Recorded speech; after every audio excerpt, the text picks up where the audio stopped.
তোমাদেরকে আমি একটা সিম্পল ওয়েতে চাইনিজ রাইস বানিয়ে দেখাবো, ভেজ চাইনিজ রাইস। তো তার জন্য সর্বপ্রথম যেটা লাগে ভাতটাকে আমি বানিয়ে নিয়েছি আর কি, সেদ্ধ করে নিয়েছি গোটা গরম মশলা, নুন আর সাদা তেল দিয়ে। তারপরে যেটা লাগবে হচ্ছে গোটা গরম মশলা, এলাচ, লবঙ্গ, দারচিনি, গাজর, বিনস, পেঁয়াজ, ক্যাপসিকাম, এখানে লাগবে রসুন পাতা, পেঁয়াজ পাতা, এখানে লাগবে একটু আদা কুচি, মানে আদা কুচি কিমা, এখানে রসুনের কিমা, গোলমরিচ, নুন, চিনি, ভিনিগার, সয়া সস। তো এই কটা উপকরণ দিয়ে হয়ে যাবে। তো চলো তোমাদেরকে দেখাই, তোমাদের সাথে শেয়ার করি রান্নাটা। আমি কড়াইতে সাদা তেল দিয়ে দিয়েছি অল্প পরিমাণে, বেশি না। তো তেলটা গরম হোক, তারপর আমি একে একে তোমাদেরকে প্রসেসগুলো দেখাতে থাকি। তেলটা গরম হয়ে গেছে, এবার আমি এর মধ্যে দিয়ে দেবো গোটা গরম মশলা। রাইসটা কিন্তু অবশ্যই তোমরা বাড়িতে বানাবে, বানিয়ে আমাকে কমেন্ট করে জানাবে কেমন হয়েছে। এটা কিন্তু চাইনিজ রাইস।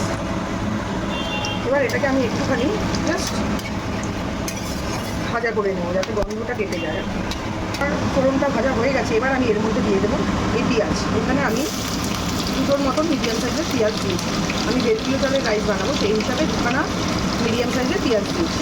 আমার কিন্তু এরপরে লাল করে ভাজবো না, জাস্ট একটু নাড়াচাড়া করেই যখন দেখবো হালকা একটা কালার আসছে, তখন আমি গাজরটা আমি যে কেটে রেখেছি কিউব করে, দেখেছো গাজরগুলো কাটা সব সমান, কিন্তু এই গাজরটা আমি দিয়ে দেবো।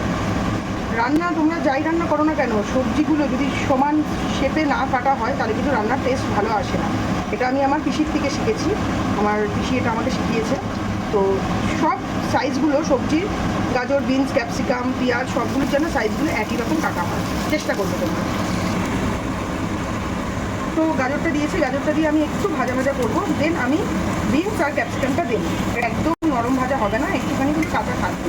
তো চলো আমি তোমাদের সাথে পরপর শেয়ার করছি।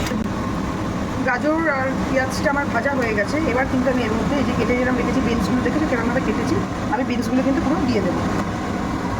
দিয়ে এটাকে একটু নাড়াচাড়া করবো, দিয়ে দিয়েছি। এবার আমি এর মধ্যে কিন্তু একটু নুন দেবো, বেশি না, অল্প পরিমাণে দিয়ে একটু ভাজা করবো সামান্য। তারপরে কিন্তু এখন এর মধ্যে অনেক কিছু দেওয়া বাকি আছে, চলো দেখাচ্ছি তোমাদের সাথে থাকবে। তো আমার এগুলো ভাজা হচ্ছে, এবার আমি যেটা দেবো লাস্টে যেটা রয়েছে ক্যাপসিকামটা আমি দিয়ে দেবো। ক্যাপসিকাম দিয়ে বেশি ভাজা করবো না, একটুখানি নাড়িয়ে চাড়িয়ে নেব। আর তারপরে আমি যেটা দেবো চাইনিজ রাইসের যেটা প্রধান উপকরণ, সেটা হচ্ছে রসুন। আমি এখানে রসুনের একটু কিমা করে নিয়েছি, সেই কিমাটা আমি এখানে দিয়ে দিলাম। দিয়ে এবার এটাকে একটুখানি নাড়াচাড়া করবো। সবজিটা ভাজা হয়ে গেছে, এবার আমি গ্যাসটা একটু সিম করবো, করে আমি যে ভাতটা করে রেখেছি ভাতটা কিন্তু এর মধ্যে আস্তে আস্তে করে দিয়ে দেবো। দিয়ে আমি এটাকে একটু আগে মিক্স করে নেব। এবার আমি এর মধ্যে দিয়ে দেবো যেটা গোলমরিচ দেবো,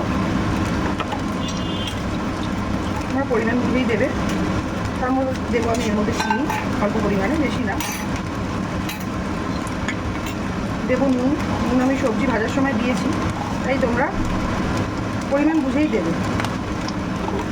আর দেবো ভিনিগার, অল্প পরিমাণে ভিনিগার দিয়ে এবার এটাকে আমি ফ্লেমটা এবার হাই করে দেবো। দিয়ে কিন্তু আমি এটাকে ভালো করে ফ্রাই করব। তো আমার সব কিছু দেওয়া হয়ে গেছে, এবার যেটা আমি দেবো পেঁয়াজ পাতা আর রসুন পাতা আমি কিছু করে রেখেছি, সেটা দেবো। সবশেষে যেটা দেবো একটু ঘি, এটা কিন্তু না দিলে টেস্ট লাগবে না বন্ধুরা। তো এবার আমি আর একবার হাই ফ্লেমে ফ্রাই করে নামিয়ে দেবো। কমপ্লিট, এবার আমি সার্ভ করবো।